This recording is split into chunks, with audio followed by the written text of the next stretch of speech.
Hello everyone. Today I am going to teach you about right atrium and right ventricle of the heart. In previous lecture, we have seen regarding general introduction of the heart, external feature of the heart, apex of the heart, grooves, as well as base of the heart, borders of the heart. Okay. Then fibroskeleton structure of the heart and histology of the heart. Today we will learn regarding atrium and ventricle of the right side. Okay, first, right atrium. The right atrium is the right upper chamber of the heart.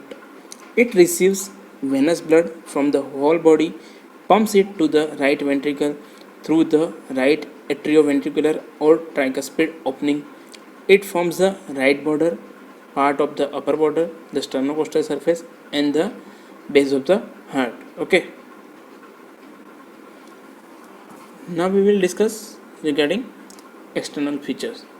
The chamber is elongated vertically, receiving the SVC superior vena cava at the upper end and the IVC at the lower end.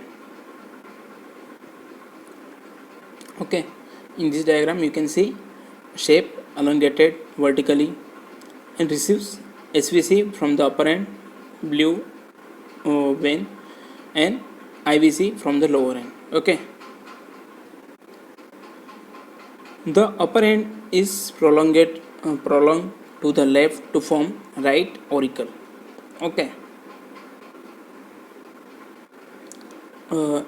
in this diagram besides the SVC there is written RAU. Okay, in purple color. Okay, in short, upper end is prolonged to the left to form right auricle. Okay, it is right auricle. The auricle covers the root of the ascending aorta. Okay, in this diagram you can see arch of aorta. Okay, it covers the arch of aorta and partly overlaps the infundibulum of the right ventricle.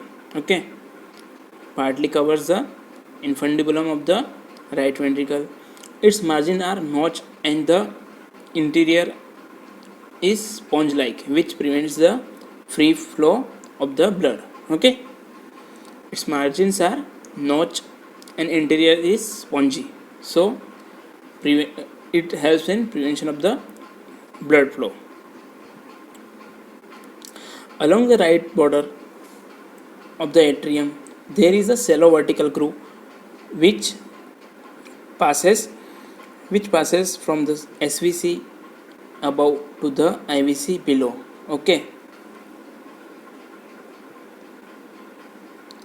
in this diagram you can see atrioventricular sulcus. Okay, along the right border of the atrium there is a shallow vertical groove which passes from the SVC above and IVC below.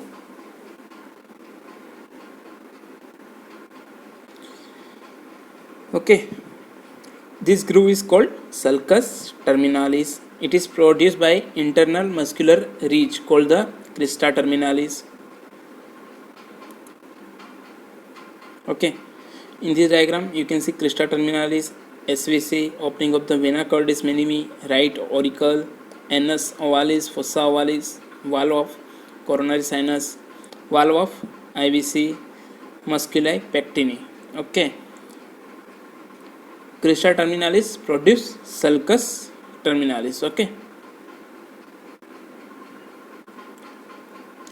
the upper part of the sulcus contains sinoatrial or SA node which act as a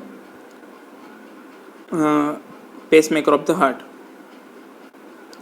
In short, upper part of the sulcus in this diagram I will show in later on conducting system of the heart.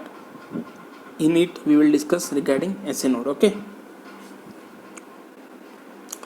the right atrioventricular groove separates the right atrium from the right ventricle. It is more or less vertical and lodges the right coronary artery and small cardiac vein. Okay, atrioventricular sulcus. Okay, which separates the atrium from the ventricle and lodges the coronary artery and small cardiac vein.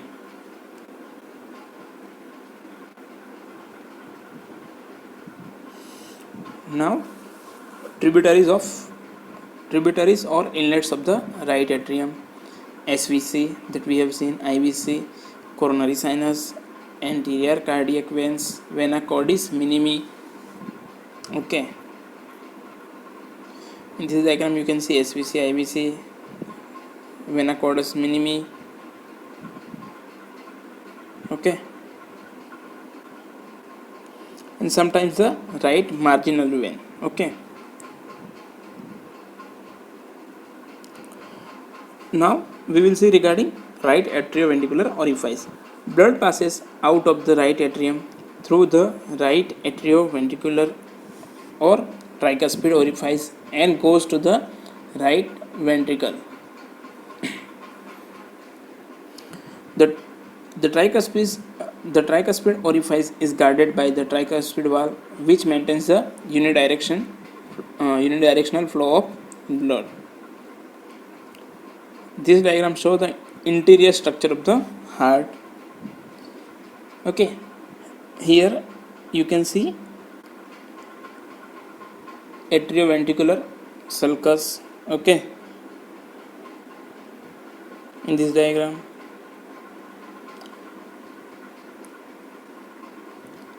and tricuspid orifice. Okay, tricuspid orifice which is guarded by the tricuspid valve and maintains the unidirectional flow of blood. Okay, from upper to lower SVC, right pulmonary artery, pulmonary trunk, right pulmonary vein, fossa ovalis, pectinis muscles, tricuspid valve, which maintains the unidirectional flow of the blood, coda tendinae, trabeculae carneae, IVC, aorta, left pulmonary artery, left pulmonary veins, mitral or bicuspid valve, aortic semilunar valve, pulmonary semilunar valve, left ventricle, papillary muscles, interventricular septum, epicardium, myocardium and endocardium. EP, myo and endocardium. Internal features of the right atrium. The interior of the right atrium can be broadly divided into following three parts. The smooth posterior part or sinus venarum. Developmentally, it is derived from the right horn or the sinus venosus. Most of the tributaries except the anterior cardiac veins open into it. The SVC opens at the upper end that we have seen, IVC at the lower end. The opening is guarded by the rudimentary valve of the IVC or eustachian valve. Okay. During embryonic life, the valve guides the IVC or inferior vena cava blood to the left atrium through the foramen ovale. The coronary sinus opens between the opening of the IVC and the right atrioventricular orifice. The opening is guarded by the valve of the coronary sinus that we have seen. The vena cordis minimi are numerous small veins present in the wall of four chambers. They open into the right atrium through the small foramina. Okay, vena cordis minimi that we have seen in one image. Let me once again show you.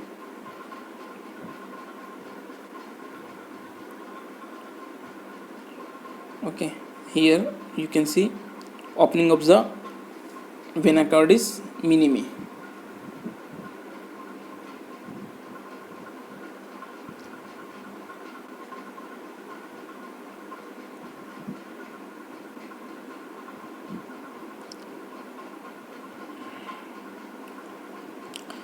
The intravenous tubercle of lower is very small projection, scarcely visible on the posterior wall of the atrium just below the opening of the SVC. Okay.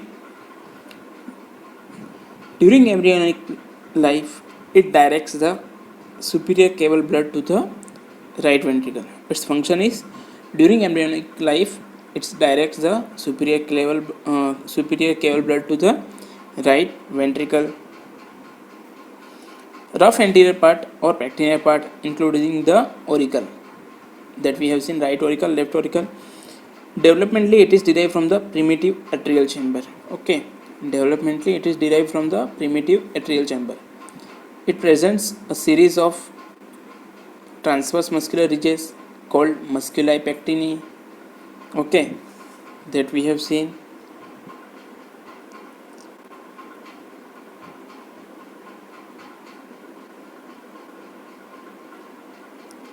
In this diagram, musculi pectini. Okay.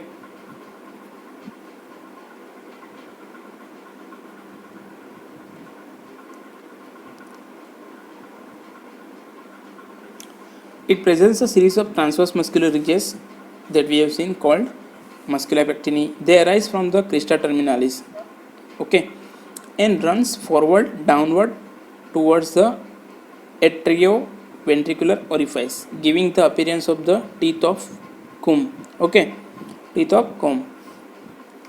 It resembles a teeth of comb.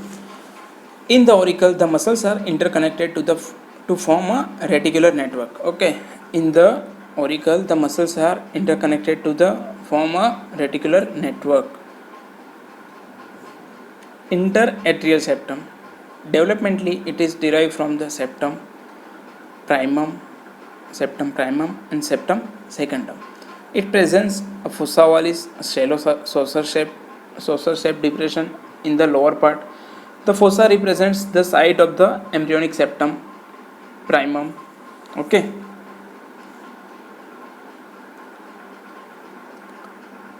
The annulus ovalis or limbus fossa ovalis is prominent margin of the fossa ovalis. It represents the lower free edge of the septum secundum. It is distinct above and at the sides of the fossa ovalis, but it is deficient inferiorly. Okay, it is distinct above and at the sides of the fossa ovalis that we have seen in that diagram, but deficient in inferiorly. Its anterior edge is continuous with the left end of the wall of the IVC. Okay. The remains of the foramen ovale are occasionally present. This is a small slit-like valvular opening between the upper part of the fossa and limbus. It is normally occluded after birth, but may persist sometimes. Okay, it will be considered as a pathological condition. Now we will see regarding right ventricle. The right ventricle shaped triangular chamber which receives blood from the right atrium and pumps it to the lung through the pulmonary trunk and pulmonary arteries. It forms the inferior border and large part of the sternocostal surface of the heart. It forms the inferior border and large part of the sternocostal surface of the heart. External features. Externally, the right ventricle has two surfaces, anterior or sternocostal, inferior diaphragmatic. We have seen in previous lectures surface. Okay. The interior has two parts. The inflowing part is rough due to presence of muscular ridges called trabeculae carneae that we have seen in diagram. Trabeculae carneae. It develops from the proximal part of bulbus cordis of the heart tube. The outflowing part of the infundibulum is smooth and forms the upper conical part of the right ventricle, which gives rise to the pulmonary trunk. It develops from the mid portion of the bulbus cordis. The two parts are separated by muscular ridge called the supraventricular crest or infundibulboventricular crest, situated between the tricuspid and pulmonary orifice. Okay. Now we will see regarding internal features of the right ventricle. The interior shows two orifices, right atrioventricular or tricuspid orifice guarded by the tricuspid valve. The pulmonary orifice guarded by the pulmonary valve. In this diagram you can see right atrioventricular or tricuspid orifice guarded by the tricuspid valve and pulmonary orifice guarded by the pulmonary valve.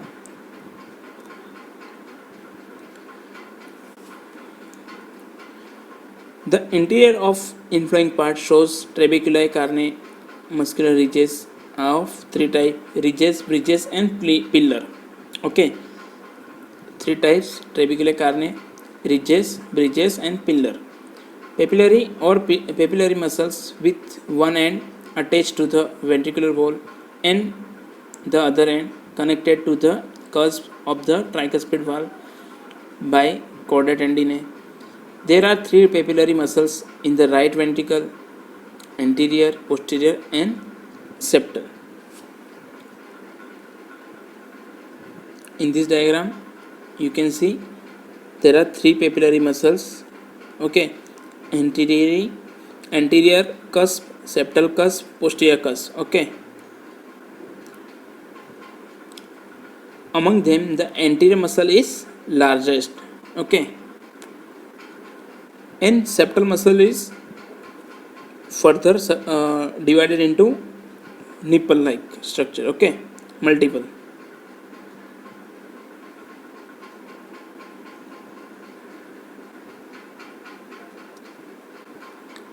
The posterior or inferior muscle is small and irregular.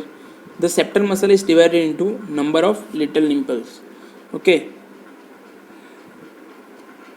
in this diagram you can see septal muscle which is further divided into little nipples. Each papillary muscle is attached to chordae to the contiguous sides of two cusps. Okay,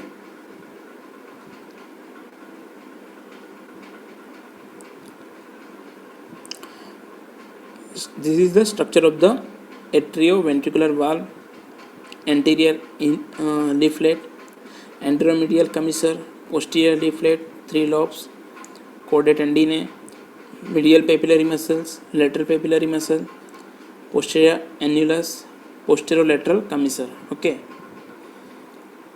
in this each papillary muscle is attached to chordae. Okay, to the contiguous sides of the two cups. Okay, term is chordae tendineae. Okay,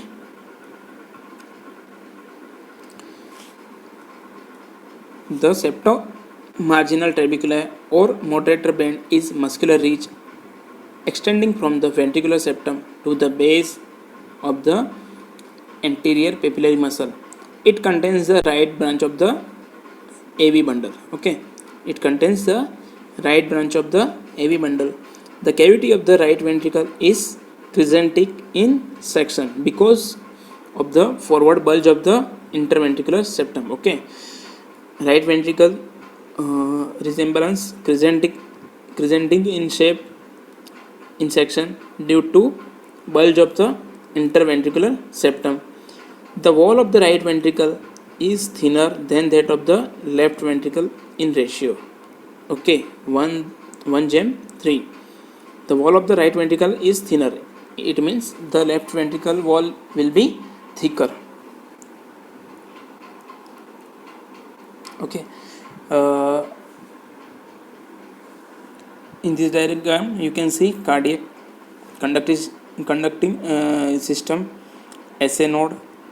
Okay, sinoatrial node, atrioventricular node, AV node, moderator band, right bundle branch, left bundle branch. Okay, the septomarginal trabeculae or moderator band is muscular ridge. Okay, In this diagram you can see moderator band is a muscular ridge extending from the ventricular septum to the base of the anterior papillary muscle. It contains the right branch of the AV bundle. Okay.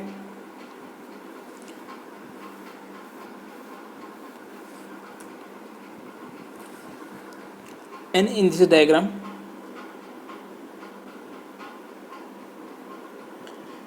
you can see interventricular septum, okay, as well as trabeculae carne,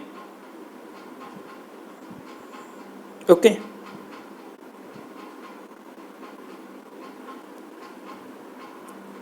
Now interventricular septum. Septum is placed obliquely. Its one surface faces forward and to the right, and other faces backward and to the left. The upper part of the septum is thin and membranous and separates not only the two ventricles but also the right atrium and left ventricle. Okay. The lower part is thick, muscular, and separates the two ventricle. Okay. Its position is indicated by the anterior and posterior interventricular groove. Okay. Thank you everyone.